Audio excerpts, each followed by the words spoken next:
So this framework is about being a knowing but not telling leader. Now, normally leaders think they want to be a knowing and telling leader. This is what I thought when I went to be the captain of the submarine. So we have these 4 quadrants: knowing and telling, not knowing and telling, not knowing and not telling, and knowing and not telling. Now, normally the way most leaders operate is if I know the answer, I'm going to tell the team, and this is the desired place. So I'm up here in the knowing and telling quadrant. And the better I am at telling my team what to do, the faster we can create production, the faster we get stuff done, and I feel better about myself being as a leader. If I don't know the answer, then I tend to be a not knowing and not telling leader. In other words, I say, yeah, I'm not sure. Let's figure that out together. My journey took me through these quadrants where when I went to the Santa Fe, I did not know, but I tried to be a telling leader. That didn't work. I made a commitment with my team not to give commands. So I was the submarine commander who didn't give commands.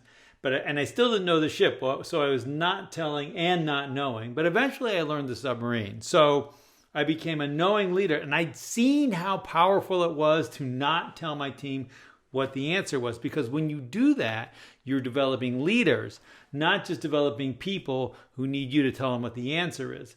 So I broke the linkage between knowing and telling and not knowing and not telling.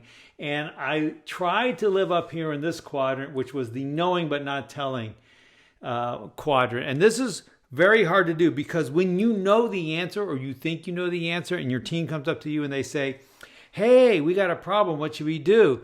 You just want to tell them what to do so we can go and we can start doing it and everything is good in life. But what you've not done is you've not developed leaders and you've not created a team that's independent and you've not helped them think on their own.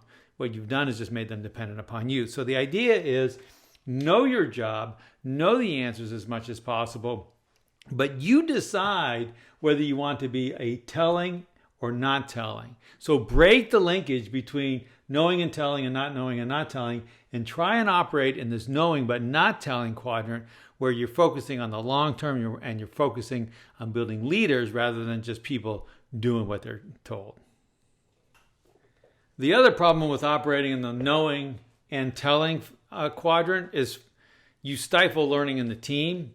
And finally, you might not actually know. You might just think you know. And then that 1 in 100 times when you don't know, because you're operating in this knowing, telling domain, the team still does what they're told and bad things happen.